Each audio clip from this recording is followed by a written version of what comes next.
Dans le prochain épisode de Demain nous appartient, Damien outrepasse ses droits, au risque de perdre son poste. Timothée refuse que l'on accorde un traitement de faveur à son père. En pleine tourmente, Bruno fait une rencontre flamboyante. Attention, les paragraphes qui suivent contiennent des spoilers sur l'épisode de Demain nous appartient diffusé demain soir sur TF1. Si vous ne voulez rien savoir, ne lisez pas ce qui suit. Vendredi 1er mars dans Demain nous appartient. Audrey met Damien à la porte la veille. Damien s'est introduit chez Laure pour remettre le carnet qu'il avait trouvé à sa place, mais il a été pris en flagrant délit par la jeune femme. Au commissariat, Karim prétend que Damien était simplement venu la voir pour lui parler de l'enquête concernant Jordan et qu'il se serait inquiété en voyant que la porte était ouverte. Si Laure n'y croit pas une seule seconde, elle déclare qu'elle ne va pas porter plainte pour autant. Karim tente de la rassurer en affirmant que Damien est dorénavant suspendu de l'enquête. Après avoir accompagné la jeune femme, il l'annonce d'ailleurs à son collègue. Damien range ses affaires, tandis que Roxane le rejoint. Elle lui demande de garder espoir car elle a trouvé le fils d'une victime qui serait susceptible de porter plainte contre Laure. Un peu plus tard, John Kovacs se rend au commissariat pour déclarer à Karim qu'il a relevé des retraits d'argent suspects sur le compte bancaire de sa mère hospitalisée depuis quelques semaines. Ses soupçons se tournent vers son infirmière, Laure. Karim enregistre sa plainte pour vol et abus de faiblesse.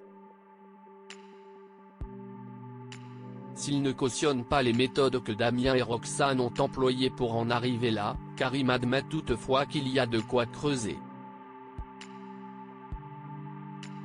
Pendant ce temps, le compagnon de cellule de Jordan pique la lettre que Violette lui a écrite pour la lire.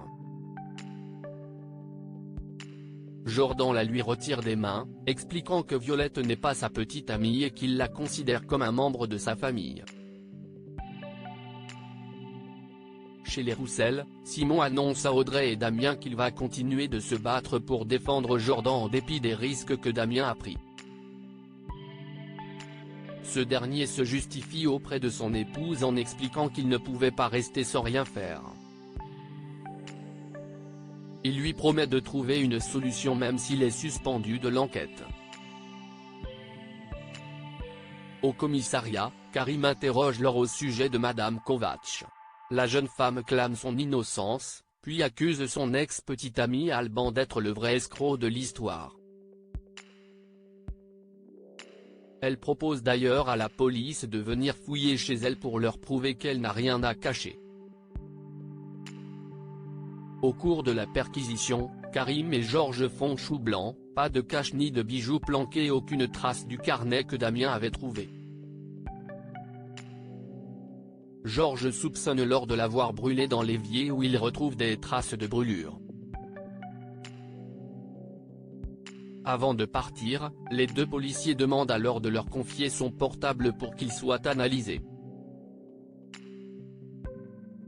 Un peu plus tard, Roxane termine de l'analyser avec Georges.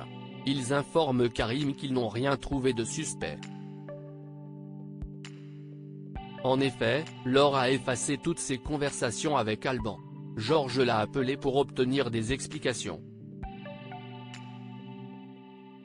Laure a prétendu les avoir effacées de rage au moment où ils se sont pris la tête avant sa mort. Comme ses collègues, Karim trouve son comportement louche. Il leur demande de trouver de quoi l'interpeller. À l'hôpital, John empêche Laure d'entrer dans la chambre de sa mère. Marianne intervient et assure à John que Laure sera désormais remplacée.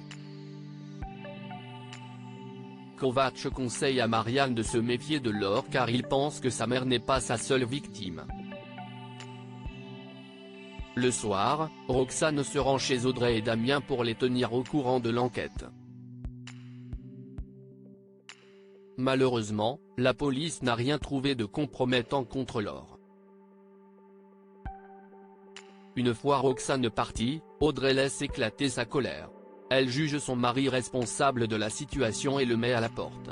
Bruno sous le charme d'Adeline Oma, Bruno avoue à Alex qu'il appréhende son examen de contrôle à l'hôpital pour son stent. Il a l'impression de devenir hypocondriaque avec l'âge. Dans le hall de l'hôpital, Bruno croise Adeline, également venue passer un examen. Il la drague un peu maladroitement, mais réussit à la faire rire. Il l'invite à boire un café avec lui au Spoon après leurs examens respectifs. Adeline ne lui donne pas de réponse claire. Après ses examens, Bruno apprend qu'il va très bien. Marianne lui conseille de continuer à maintenir sa bonne hygiène de vie.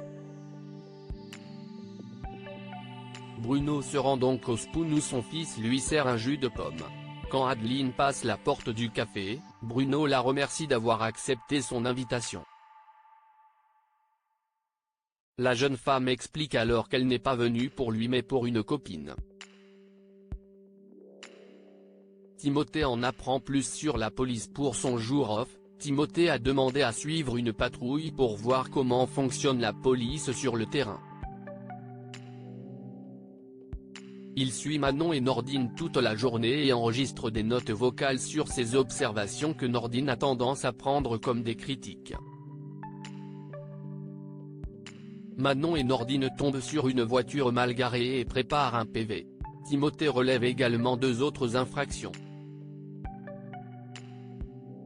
Victor ne tarde pas à arriver, s'excusant de la gêne occasionnée. Si Timothée refuse de lui octroyer un traitement de faveur, Nordine préfère fermer les yeux.